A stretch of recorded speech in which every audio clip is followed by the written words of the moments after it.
Well, hello, my name is Andrew Cardno, and I'm here with QCI Pod. I have a very special discussion today with Melissa, and and I just wanted to start this by saying, when did I meet you? And I think it was like 14 months ago, and it's amazing that it wasn't before. Maybe there was, but I don't think so. And I walked into VizExplorer, actually virtually, right? I met you, and I just thought, you were at the time you were president of VizExplorer, and I was looked at what you're doing. I thought, wow, because of Melissa and her team, I can make this happen. I'll be back with VizExplorer again. And it was you, Melissa, you and your team. That was what was there. The team, the leadership, and what you're doing. But we've had a year together as we've brought these businesses together. But why don't you talk about, I think it was March we met. You tell me. What do you think? I think it was about, and a little bit of background on yourself. it was about Yourself. March. Yeah, it was about March. So yeah. I mean, I've been in the industry for a long time, 20 years, and sales, and just a lot of other things. Goes all the way back to the Micon days where everybody started at one. So you were at Micon, is that right? We were. Everyone starts at Micon. Yeah. Yeah, meter signs, controllers, all the great things, and met a lot of great people over the years, including yourself, and many others. A lot of relationships that have carried forward for, gosh, all this time. It's crazy. Yeah, for it to be such a large, space that we're in, gaming industry wise, it's very small. It is very small, and in some ways, but gosh, it's grown, right? Like it's so much bigger than it was. Yeah. Right? But just tell me, before we talk about what happened with VizExplorer and the journey together over the last year, I'm not sure. I think we could have some fun with that. But tell me a little bit about what you see happening in the industry, because you've got a lot of insight there. So Yeah. what are a couple of the big trends you're seeing out there? Yeah, a lot of shift going on right now. I mean, data is big, right? Anti-money laundering, huge Oh, right now. yeah. Crazy. Well, look what happened Crazy. in Australia. You saw that, right? Exactly. Whoa. Yeah, and Yeah. have had, some customers that, And by the way, I know you're doing business. We're doing business in Australia. So have you yeah, experienced it we probably firsthand? should, right? I don't know if we could talk about that or we should, but we'll frighten everybody, Melissa. Yeah, yeah. But that's been a topic, and other people bring that up as well. The AI component is another big talking point that comes into play. It's playing more and more into everybody's wheelhouse every day. They're seeing it more. You see it on TV, on the radio, everything, and a lot of questions surround that. So it's been interesting. It's been interesting to see how this shift continues to go. And then this What do you think iGaming, is the key thing that's iGaming. driving Yeah. the interest in money laundering? Is it the international stuff? Is it just a general recognition? What do you I think? think just general recognition. I don't know. I don't know what drives it. Is it because of, all the different facets that are happening right now with hackings that happen, other things. I don't know. I don't know what's causing it. Well, let me tell you what I think is Yeah. causing it, right? I, I, I think that as online gaming has grown, Yeah. it's just an observation. It's become more and more important to bricks and mortar for the end. So I don't know what is that. Would you hold with that? What do you think? I mean, can I put those two together, or you go, no, they're Yeah. different? What do you think? Yeah, I would agree. I would think that that's a large part of it. Yeah.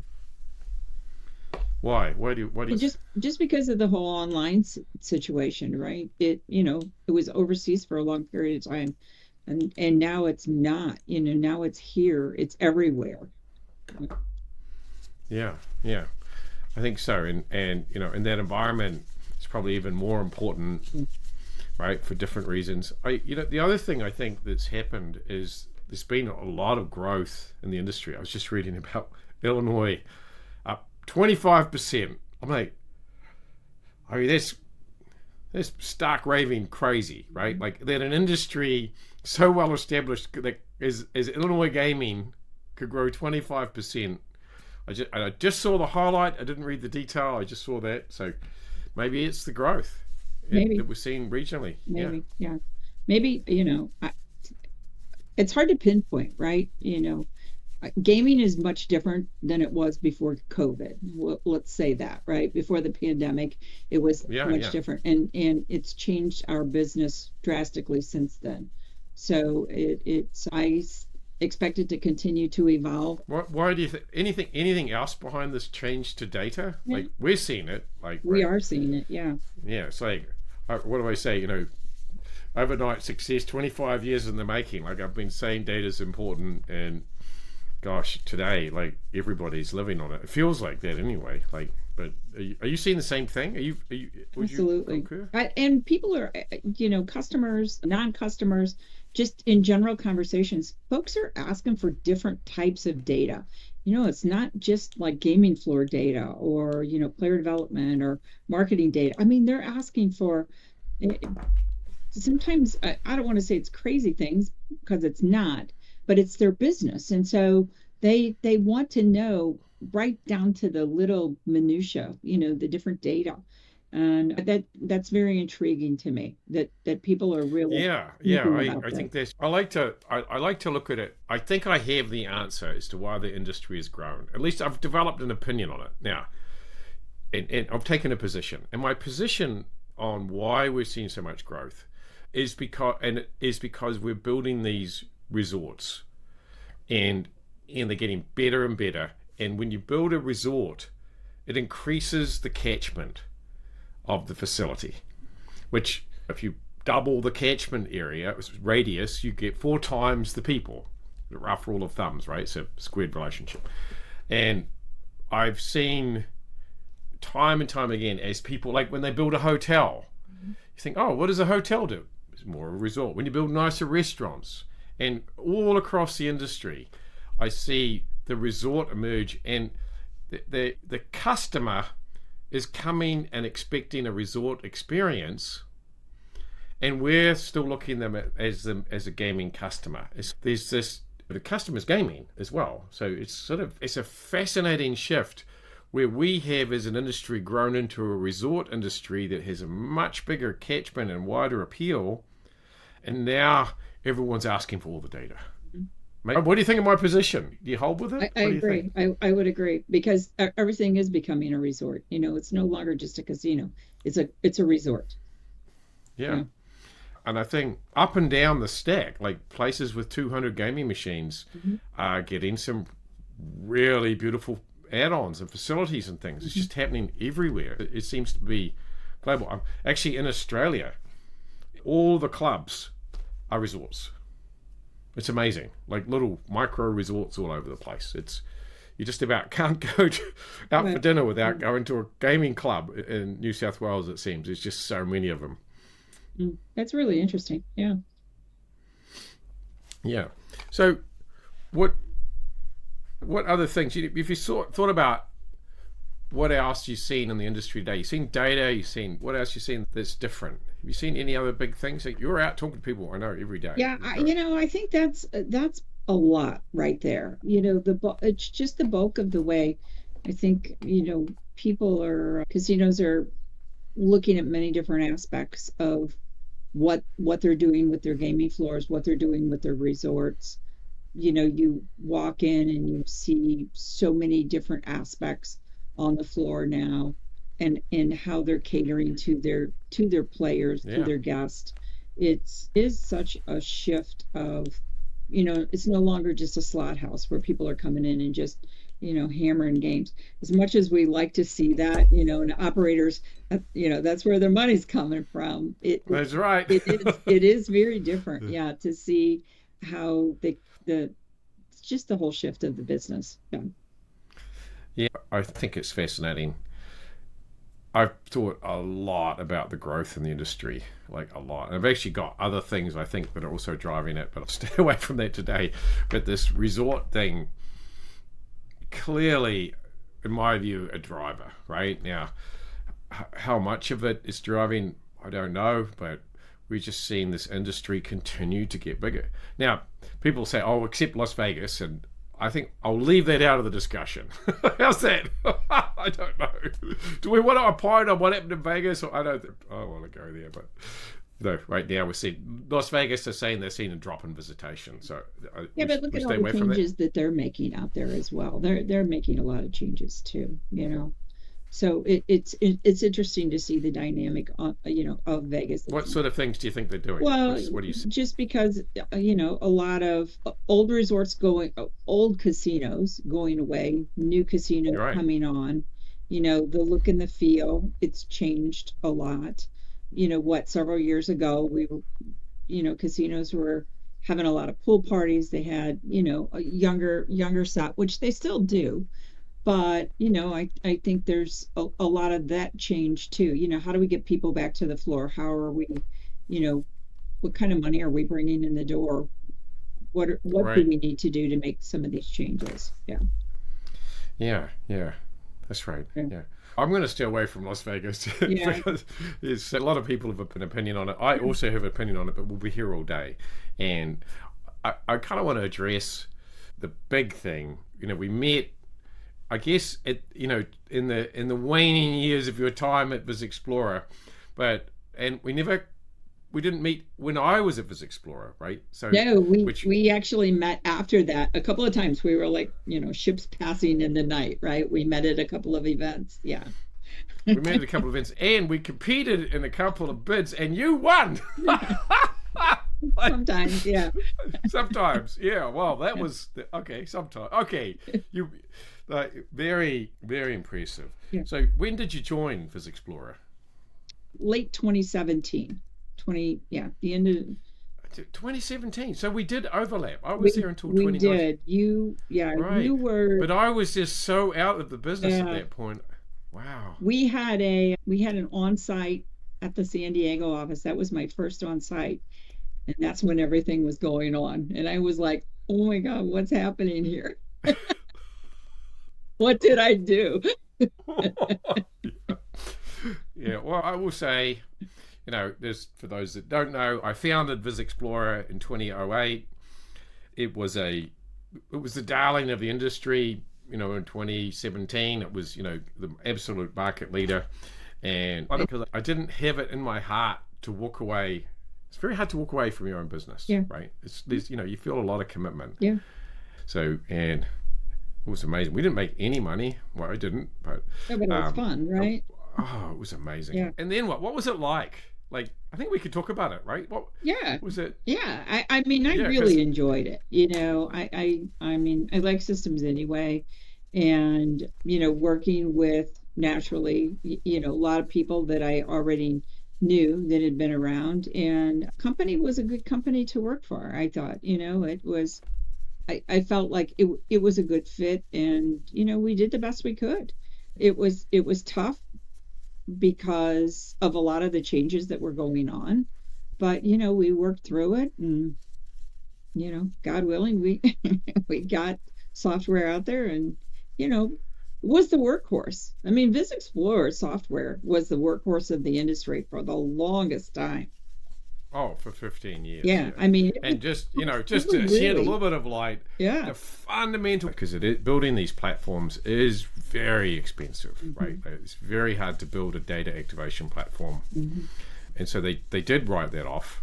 And I know that because where we are today, but I'll get to that. And so you were out there, you were deploying the workhorse of the industry, you're getting business all over Yeah, the we were world. we were Uh, doing well. yeah, We were yeah, doing well. Yeah.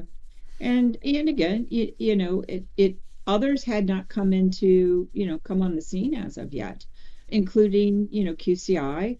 QCI emerged, right? It did. 2020. Yeah, I mean, the How did pandemic. everyone react to that? Yeah, the pandemic. Oh, the That pandemic. Yeah. that's when everybody came on the scene. Was right after, during, Yeah, and yeah. after that. And I think it was an eye opener for the organization and everyone. And I think everyone just did the best they could. Yeah. Yeah, there was. I think it's a long time ago, so I haven't got research and analysis sitting in front of me, which I would normally do. But I think around 21, 22 is Yeah. when obviously QCI came onto the scene, but also there was a resurgence of some other players in the data activation space. Yeah. And I think Viz felt that, right? I think so. Yeah. Did that impact the business, do you think?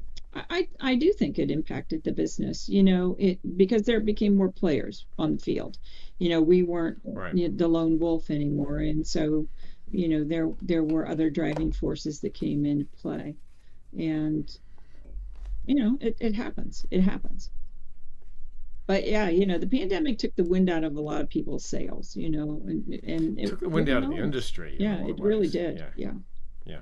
Tough to recover from because you're just trying to maintain. And I know, our folks that were still here, they were just trying to maintain customers and make sure that, those they could still get support and everything else along the way. And it was a tough period. Yeah. Yeah. And I don't think wasn't for QCI. For QCI, it was very prosperous. Yeah, I don't think we ever really recovered from that because it was very hard. Really, yeah. I think it was really very hard. Yeah. I think it opened the door. You're right. Certainly, QCI came in onto the scene, and these other players. And you're right. Maybe it was a post-COVID. Maybe people took the COVID years to reevaluate or something. Yeah, could have been. Maybe that's what it was. Yeah, that's interesting. All right. So let's talk about the last year and a bit. I came into the company, what was it, March 24 or something? We started, was that when you first kind of heard that I was around? Yeah, around April or early May, that kind of thing. Yeah. There was a bit of discussion before that. So the date, I was wondering, when did you first hear about me being on the scene again? That was probably the mid part of May, end of April, first part of May. Yeah. Right. Yeah. Yeah. It's kind of I think we could talk about it openly now because we're now we're through it, right? We're in the same business together. But what were your thoughts? Andrew Cardno turns up, on the business at VizExplorer. The thought was, how did the team react? It was a weird reaction, right? Because the thought was that, okay, what is going on here? All that stuff, right? Crazy stuff. Yeah, of course. But it was a matter of, is it the right fit? At this point, I guess, who is better to handle the business? Because who knows our software and, was around to create it, the bulk of all the work and everything else, than you right. and Dr. Ralph and, everybody else. So it just seemed like it was probably going to be the natural fit. Right. It was just a wild time. It was a wild time. Yeah. So they just, for the listener, the product at the time that was really still heavily in production, right? There was a new product let's just say there was hybrid and then there was the old product. The product was actually built, I think, in 2008, 2009. I led the build of that product and to see that old product still in play in 2024, I was like, whoa! Because I didn't know what was being used. Yeah. And then the hybrid product that was developed, we started putting that out, and it was actually doing really quite well. From the slot perspective side of things, it was doing well. It was. But then, of course, it's just like anything else. It's when all of this started happening and, coming together and all the changes that were being made, it was clear that the software, that we could easily move, the bulk of the customers over. Yeah. That was my assessment coming in was, because the software was still largely the software that I built more than a decade earlier, and which I thought was quite remarkable. I was actually surprised because I was expecting to see something new, and there was a bit of hybrid, but it was really carried by this old product. And I thought what we have at QCI was 2 generations beyond that, right? I don't know. When you first saw the QCI product, what did you think? Did you see the step? I did, and what was a surprise to me is it was, my thought was by seeing it. So at this time you were the president of VizExplorer, right? I went and, by and I'm default, coming in right? as the CTO of QCI into my old company, and there's Andrew and there's a whole bunch of investors Yeah, running around and all this other stuff, and yeah. like all the history, like what a lot of baggage. Well, I'm telling you. a lot. But A yeah, lot. but I gotta say, I think with the software, here's what I felt. I felt like it's familiar, right? Even though it's different, Yeah, it's familiar. And it and it was just an easy, I think it was it's just an an easy approach, transition. right? That's right. Yeah, It's a really good way of describing it. yeah. Familiar, yeah. Like you know, I have a lot of respect for humans and their ability to make decisions. That's just how I think Dr. Thomas and I look at the world, Mhm. right? We see it through the lens of how do we help the humans, right? Now, of course, we can automate things, and we do, and all things like that. But that's good. You have to do that. I'm not saying we don't do that, but the flavor of getting data activation, getting people into it where they can see and learn about the breadth of it. I'll, I'll never forget one meeting I had. I won't name the guy. He's a dear friend. Let's just say his name is John. John.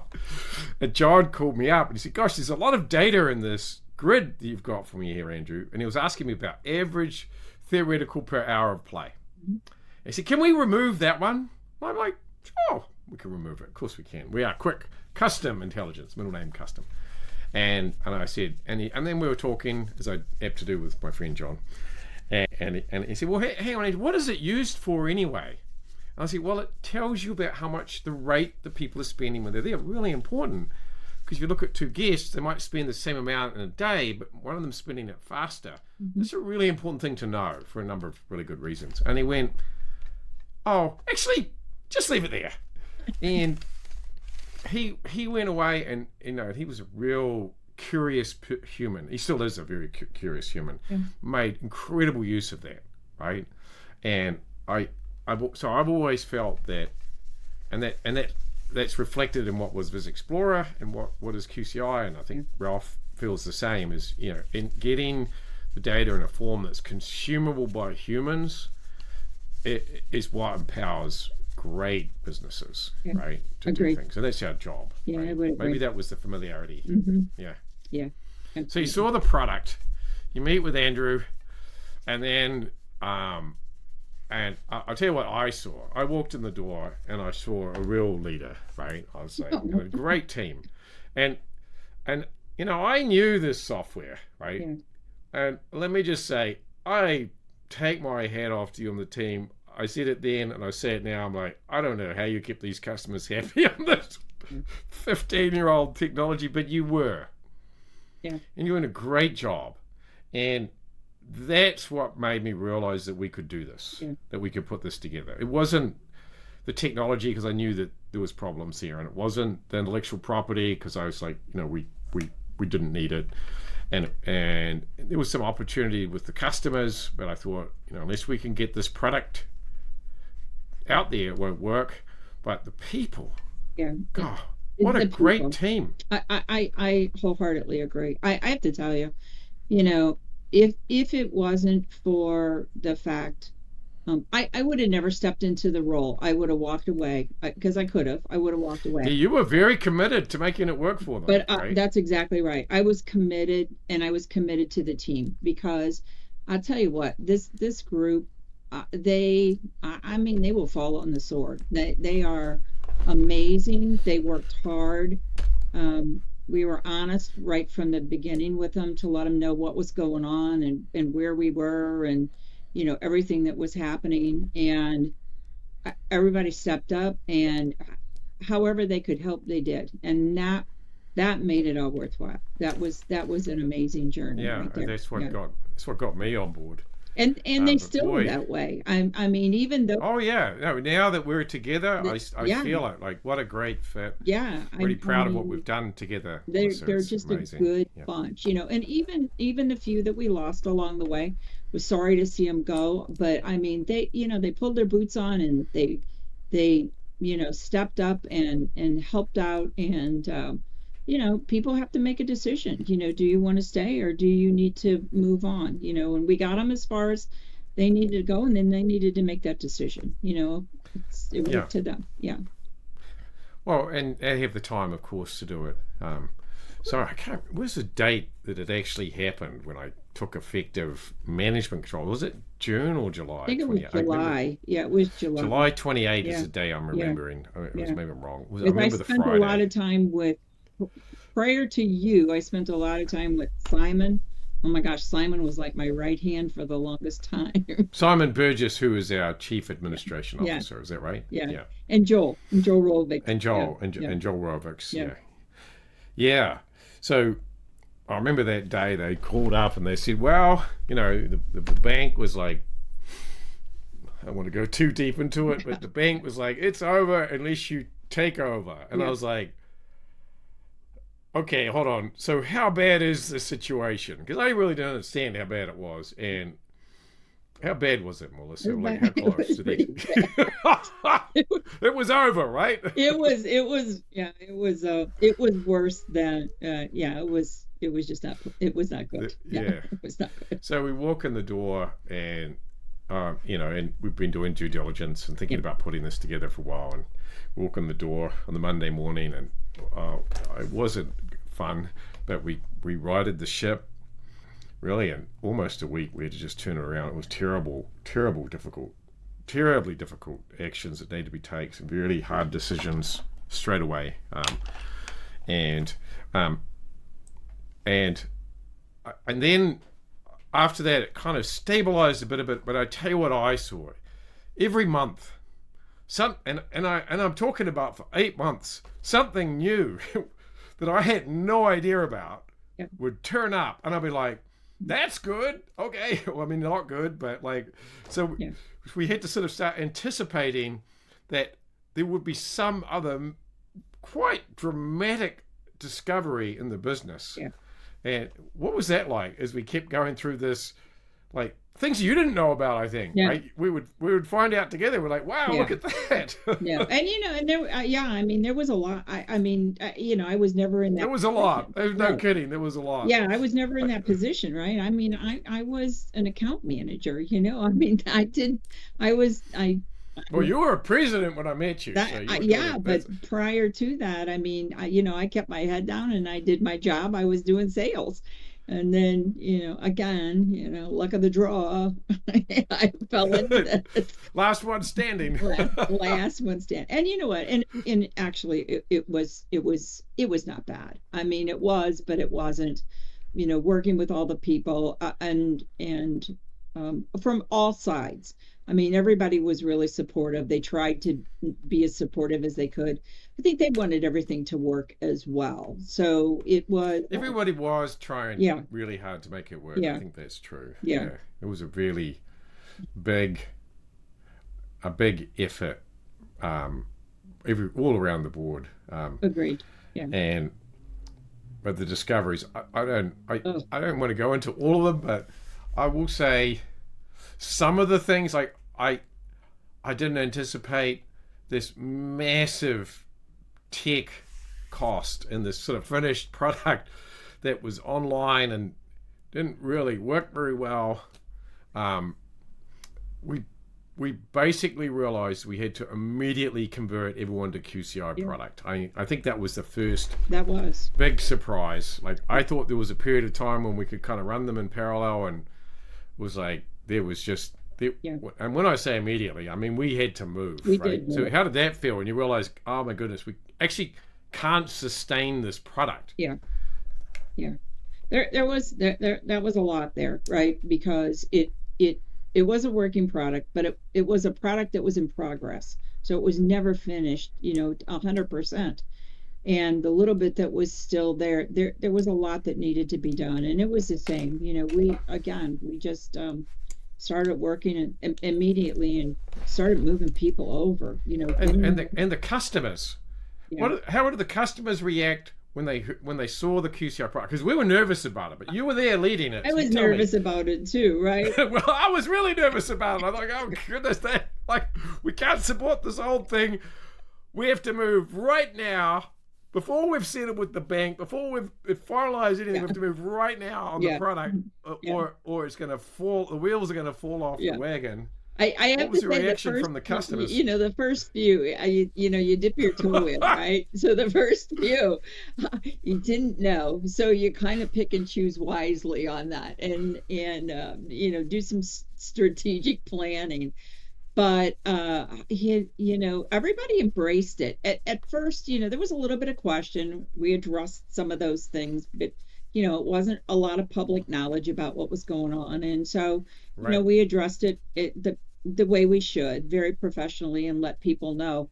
And then I think the way that we handled it, meaning you, myself, and Dr. Thomas, the way that we sat down and said, okay, let's do this. Let's make this offering this way to the customers to get them moved over. Right. I think that. So I tell you what happened. Actually, the story I've never told you. I was talking to Ralph, my business partner, Dr. Thomas, and I said, I think we can support the old VizExplorer product for a while. And he turned around to me. He's often forceful, but he said, in this way, we,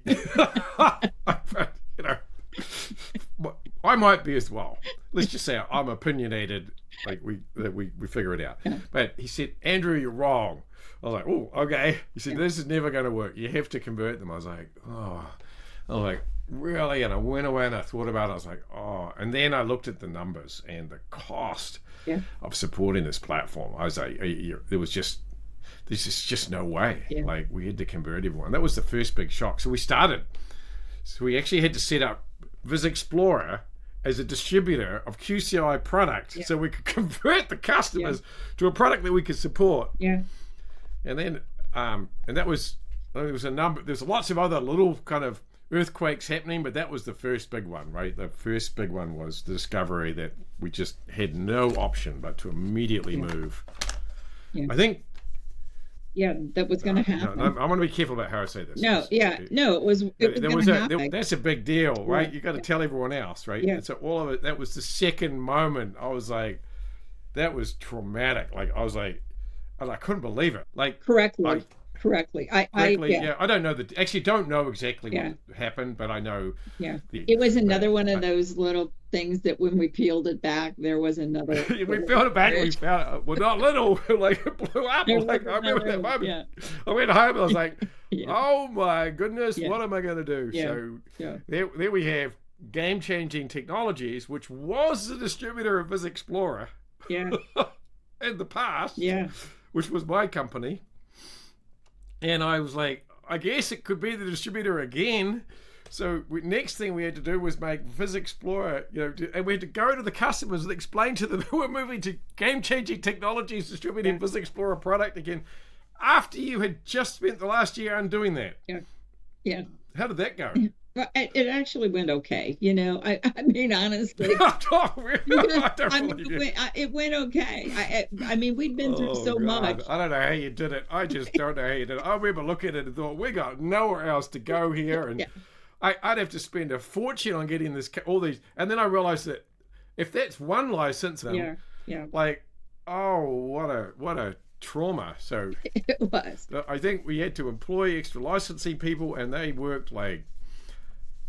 Boy, I have never seen a licensing team file so much paper in such a short period of time. Well, we brought one of the old original Viz people. That's right, we did. We brought the old original, and we had software called Ardent Sky, which is, for those that don't know, is very specialized software that helps a lot with licensing. But that was a bit of a shock, right? Oh gosh. Every day. Every day. That was the next one. So now VizExplorer is distributing QCI product, GCT is distributing VizExplorer product, and our customers are like, what is going on, right? And then we started, obviously we're converting customers over and we're doing our very best, and actually the conversions went really well, right? Like, conversions, and having the same team worked, right? But it really wasn't. So we had to get the customers on board with what we were doing and what this new combined entity would look like before we'd finalized it, and we couldn't finalize it until we got all the regulatory approvals. And then And then I think the third big thing hit. The third big hit. Now, there were others, right? But there was a third big one. And I won't go. I'll say a limit as far as I want to go here. But let's just say there was some. Again, I'm going to be very careful about what I say here. And I looked at it and I was like, wait a minute, this is out of date. Yeah. And we got the experts involved. And there was a meeting. I don't want to go into the meeting because it was so traumatic. But let's just say there was this meeting. And there was like 10 people on the call. All these accountants and lawyers and everything, including people from Europe and all sorts of things. Were you on that call? I was, yeah. This accountant comes out with, oh, by the way, I'm not going to tell you what he said because I want to relive that moment. It's just too much to share. But it was a lot. It was just like, I was like, you've got what? The bank's in the room. Everyone's in the room. Everyone's happy. And this accountant comes out and he's like, and I was like, how much? Yeah. And he said it. You remember the way he said it? It was very matter of fact. It was. It was like. And so he didn't say it like a bad thing. He just said, oh, what about this? And I was like, hold on, could you just say that again? I know. And then other people started talking about it, reacting to his tone, and I was like, I jumped in like, hold on, did you just say that? Do you remember that? I do remember. Oh my God, I was like, time out. Like, I don't think we're ever going to get this done. I was the same way. I was like, oh my God, it was at the point where you guys were too far in, right? Everybody was too far in, but I thought we were all too far in, except for me. I mean, I could have let it go. Yeah, but I now thought, it's feeling like it's personal commitment now, right? And we've got this mess because I got QCI customers, product being converted, and I was busy, had this plan, and I thought everything was going great, no problem. And then this thing, and I'm like, okay, so now we've got to sort out this problem and these filings issues, and I was just like, I don't even want to. And then I'll tell you the bill, Melissa. We inundated the team. The bill for all the consultants. Oh. And all of the experts and all the accountants and all the lawyers involved in this transactions was flawless. The amount, I mean, the legal fees in this thing, the accountants' fees, and all the people that had to get involved. I mean, wow, what a big pile of and poor old Simon, Simon Burgess. It was like because every week there was another lawyer that there was more little things happening. No, he's right? I went to him. I said, "This just happened." He's looking at me like a stunned mullet, like Tom Simon Burgess. Like, what was that again? And how much? Yeah. And I'm like, and he's like, I guess the deal's off, Andrew. I'm like, well, I think I don't know. Like let's just say dollars later, and all these people. Just ongoing. It was just ongoing, right? It was just, Well, it finished. We did get through it. We got all the regulatory approvals. Yes.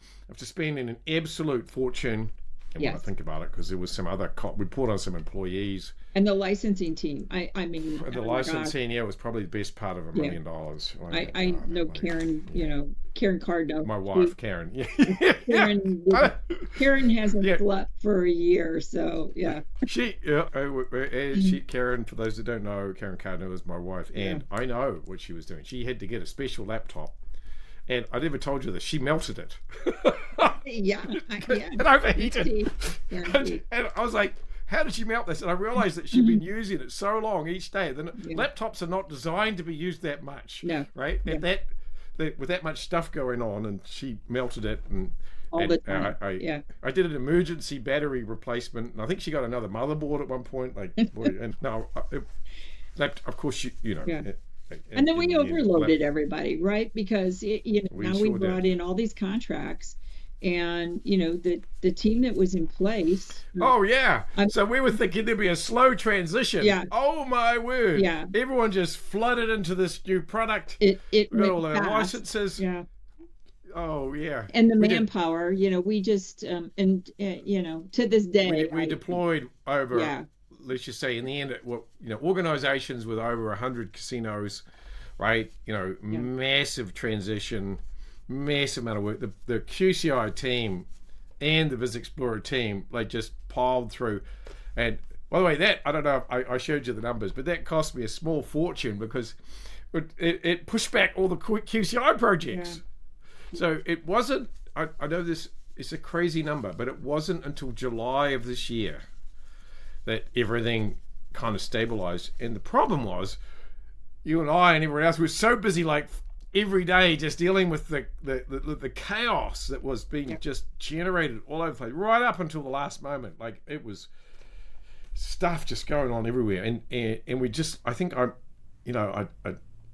don't say I lost sight of it, but it was hard to keep a track of what was going on. Well, it was, right? And it was just so much. And at the same time, QCI itself grew 50% organically. It did. I'm like, oh my God. Yeah. Like, this acquisition, massive growth, new customers, old customers, Viz customers. Yeah. Too many balls in the air at one time. And the QCI team, I got to tell you, every one of them, everybody gets cranky. We're all cranky. We all had to go. Are we? I don't know about you. You don't get cranky. We never want to go through again. But you know what? I mean, the team, again, on the QCI side, everybody just, just plowed through. I can't thank each and every one of them enough as well, because they all welcomed us, even though we were the outsiders, but they welcomed us and they yelled at us just like they yell at everybody else, and it was okay. We got through it. We did get through it. Yeah. So now, gosh, I tell you, it's funny, Melissa, but there was a time in VizExplorer when, I'd say 2008 through 2012, when I was doing some very different stuff, right? Like, I applied for a lot of patents. Actually, I think 100, 38 of which were granted. And I went, and I've had some, like, incredible moments when I've gone back and found in those files all that old work that it was done back there, and it was the founding of VizExplorer was so interesting for me. Like it was such a great creative time in my life, right? And up until the point in which Bali Corporation sued me, right, to defend against all these lawsuits, which, like, that was the thing that I think took me out of the business. Was that. But up until that point, like, boy, to find that old work, and I could see now, we were so far ahead of our time, but there's such great intellectual property. I'm really excited about caudals. Like, have caudal. The patent on caudal was amazing. By the way, the patent on tree map is amazing too. Yeah. Like, we got some humdingers there, and I was busy dusting them off, going, okay, hold on, what? And then there's white papers on it, there's background, there's patents, there's all sorts of stuff, and ways to use them. And I think, as much as anything, Melissa, like, because you had the benefit of caudals and tree maps, we did, VizExplorer, right? Yeah. And it was the know-how of how to make that tech work, right? Those things, right? Yeah. To have that back, to have super graphics back, I'm excited. Yeah. Like I feel like I've got my baby back again. When you started going through all the different patents that you got back, were there some that you were surprised? You were like, oh man, I forgot about this one. Oh, totally. Yeah. There were two that would just blew my mind, actually, that I recently rediscovered as I was reading them all. The first, I had no idea, right? And I tell you too that I just kind of, I was like, there was all the stuff I kind of remembered because it was, about like the caudal, which you can see examples back here, and other stuff. There was things that I remembered, but there was a couple that I was like, oh, I don't remember doing that. But I guess I must have, because there it was, right? And of course you read it and you go, oh, I remember now, right? Yeah. There was so much of it. I was so busy doing it, right? And the first one I remember was on, I rediscovered was sweepstakes. And I was trying to find a way of doing multi-stage gaming, right? For for some free play approval and other stuff. And I was looking at it, I was like, oh, that's sweepstakes gaming. With this, I guess, a beautiful pattern. I was looking at it, I was like, wow, I think that's right on. Like, that really surprised me. That was when I was like, now we're not practicing sweepstakes, so not our business at all. But that was one that really surprised me. And the other one was predictive games, which I actually invented with Dr. Thomas and our sons together in like 2017. And we were just, it was something that Ralph and I sat down, we're like, this is while I was at Viz, and I said to the guys here, I'm going to go on and just we're going to go and teach our kids how to write patents. You know, as someone who's written a lot of patents, it's hard to imagine what that is, right? You know, how do you teach someone patents? And you have to do it, right? And so we said, okay, we'll write some patent. And I thought, oh, okay, why don't we solve the problem of using things like, I don't know, financial markets or something to build a gaming machine. So we patented it, got it granted. I was ready to, I was like, I forgot we did that. Like, it is like absolutely like a humdinger, like right on predictive gaming. Like, it is absolutely front and center. I was like, wow, look at that. Like, in my view, I got to tell you, this is my, all this patent stuff, this is my assessment. Like, someone else might have a different view. People are welcome to go and read the patents. These granted patents, they're online. Absolutely fascinating. Like, so those were two. I had another one on data obfuscation. I thought was really neat. I had forgotten. I rediscovered that. I was like, wow, look at that. Like, how to make a obfuscated database and make it queryable, and some Wi-Fi tracking stuff. It's really pertinent today. Like, sometimes I wonder where these ideas come from. You go back and read your old patents, it's like, well, look at that. Like, it's just not just the idea. There's an enormous amount of work that goes into them. Like, there's millions and millions of dollars of investment in that portfolio. Millions and millions of dollars, right? I would guess best part of 10 million went into it, right? Like, just the portfolio, right? Yeah, so I discovered those. Trying to figure out what to do. Well, obviously the ones that we weren't practicing, like, we're now busy doing again, and I'm excited about that. Like, some of the things that are directly relevant. I think that's a huge step forward for us to be able to do the things that really made VizExplorer, I think, special. Many of them, anyway. We had some pretty deep IP on. Yeah. Well, and don't you think, I mean, VizExplorer was ahead of its time. I mean, they really were when it came on the scene, right? Yeah, I think that's like rendering the images, you know, these big super graphic images. Back then, like, we would take, and it was my second go at it, but like, we would take hours, CPU hours to render these big images, and they were very clunky, right, in a way, to interact with, because they were really just a still image. Now, you could just do it, like, dynamically in a web browser. Lickety split, right? Yeah. It's just crazy. Yeah. Like, let's just say 15 years ago, if you'd said to me, oh, you could do this in a web browser, I would have gone, you are stark raving mad. It's never going to happen. Well, now I'm like, wow, look at that. So we can make these things way more interactive, which is really exciting, right? Because interactivity is what everyone needs. They want to interact with them. Yeah. Incredibly powerful analytical techniques. And, you know, it's my view today, Melissa, that, you know, generative artificial intelligence is changing everything. Artificial intelligence has changed everything anyway, right? Like algorithms and things. But now more than ever, humans need to know what's going on, right? Like, and we need to be able to understand what these things are doing, right? Like, it's the greatest challenge we have, is to know what the automation systems are doing, because they will think for you, and it's very easy just to let them do it, right? Like, okay, yeah, it's now running my business. It is very easy to let them do it. Yeah, it's very easy, right? It is. Conceptually. And at QCI, we did it. We got an AI to run our business, and I'll say we put in a lot of wiring to make sure we could tell what is happening, right? Yeah. And there's actually a lot more coming in that space for us. But Yeah. I think that the super graphics are like a totally different angle on how do you get control of generative artificial intelligence and the big algorithms, where you can empower humans to understand, because the human capacity to absorb visual data is gargantuan compared to our ability to read numbers.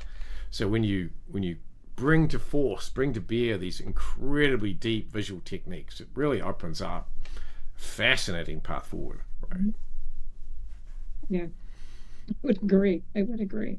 You know, as a person, I'll say old school, right? Because growing up in the industry for as long as I have, an AI. Well, very curious. I'm not going old school. I'm saying very curious. You're a very curious person. Well, yeah, Melissa. but I mean, the AI aspect of it, I mean, really exposed to it now, right, with the QCI side of Right. things, and a little bit apprehensive with it at first, but becoming more and more comfortable with it every day, just because it's new, right? It's something It is. that It is. you, It is new. yeah, And I mean, you knew it was coming, but you never really thought you'd see it in certain lifetimes. So, that's right. Yeah. yeah, Yeah. Um I found I'm feeling the same thing. Like it's just in some ways I think it's too fast, right? And I wish we could put the genie back in the bottle. I yeah, wish we could close the barn doors after the horses were back inside. But yeah, this is done, right? yeah, So humanity has no choice now yeah, but to move with this thing, yeah, right? We have to, yeah. right? Like Because it's sort of it a makes me a little bit like crazy sometimes to say, well, wait a minute, now I don't have to think. I don't have to use my own brain. yeah. Well, that's one of the problems, right? Yeah, Is that it takes over the cognitive. yeah, It could make us lazy, it does. and it could, right? It could. Unless you do what I do, I have long discussions and in-depth discussions with AI about all sorts of crazy random stuff. And I'm glad there's no one else in the room, but I I find it very challenging, Yeah, right? And I think that, with AI, I think my advice to anyone is, whether you like it or not, be curious and engaged. These tools are going to change everything, and those that don't embrace them are just going to be left behind, yeah, right? Like it's like the next generation coming through are just going to expect them, and those that are there right now, if you're not like in it, constantly learning about what's going on and being curious at all sorts of different levels, right? yeah, Organizationally and everything else, there isn't a place for you, in my view, in the workforce of the future. Like, well, maybe there is, but it's not what you wanted, right? Like agreed. Yeah, it is really like we implemented this business development manager mhm, at QCI, and guy's good, right? It's so interesting to see what he has to say it is. about everything. Yeah, Yeah, isn't it fascinating? Like, it is. Yeah, yeah, I'm becoming comfortable, right, with that because it's helping me, but it's crazy. It's just crazy to me that it's thinking ahead. Yeah. I know. They're so gosh darn clever, right? But at the same time, they're also stupid, right? They're like Spock, right? They really are. If you know the Star Trek, Yes. Yeah. like, Yeah. or I won't say the other thing that I sometimes use to compare them to, but they're sort of, you can tell Spock to be emotional and he will, right? Right. Kind of thing, right? Right. Like they're not really. They just do exactly what you tell them to do, Yeah. but they have such depth of knowledge and broad insight, right? It's a hard thing to harness. Yeah. Well, I think where we stand today, Melissa, is just such to bring together these two leaders, really, VizExplorer and QCI, to one company. All the tech, the research, intellectual property, the thought leadership that broke into this market, defined the market. I don't know. I think it's fair to say that VizExplorer defined the market we're in, I would agree. right? Like what needs to happen, right? Yeah. And now, I think it's our opportunity to find the next market. Agreed. Yeah. We're Yeah. it's a matter, where do we go from here, right? We've we've come together. We've brought these two great companies together, back together again. How's that? Yeah. And Feels really natural, it right? It's been, is. yeah. It was difficult, but it was a good fit. It was a natural fit, right? And it was the way it I think should be. that's why it worked, actually. Yeah, It was just a yeah. natural fit. Yeah. But it's I a think that's matter why it now. worked. Where do we go? Where do we go? How far, how wide do we go from here, right? Well, I think it's time to wrap on this, but I will respond to your question. I'll give you Yeah, the last comment. But there, there has never been a time in our industry, anyway, of less, where there hasn't been as much. This is the time of maximum change. Everything is changing, and you've got this resort change, you've got all these new games, you've got online, you've got all these different things happening all at once, and generative intelligence, right? So it's this extraordinary period of change, and I think prosperity in the industry generally, right? Like it's almost like, and a lot of people ask me why, what's going on? Why did this market grow? Like, what's going on? And I love to speculate on it, but data, operational tooling, loyalty tools, these are the things I think that are just fundamental to what the industry needs. And I'll give it to you for anything last before we thank the audience. yeah. I just want to say, this has been just a wild and crazy ride, and looking forward to what the future is, and to all of the old Viz customers that came over, all of the new customers that continue to work with QCI. Stay tuned. There's things, Yeah, bigger and better things are going to happen. Just be ready. Yeah, it's going to be amazing. it is. We've got critical mass here. Yeah. Well, thank you, Melissa, Thank you, Andrew, for for having me. I the appreciate it. partnership over the last year. Yeah, It's been amazing. it's been We've done it's been some. fun. You and I have really been in the trenches together, dealing with some Yeah, remarkable things. I wish we could talk about, but I yeah, fear yeah, like, yeah, exactly. Yeah, yeah, oh my god, yeah, the secret story here. Maybe one day we write a book. Yeah. Okay. yeah. So yeah, thank you, Thank you and all. to Yeah, to the appreciate it. Viz team, and this is Yeah, QCI Pod, and the story of how VizExplorer and Quick Custom Intelligence came together to form this really much bigger and entity that's got the critical mass to do something in what is the period of maximum change that the industry has ever seen. yeah. Be ready. Thank you.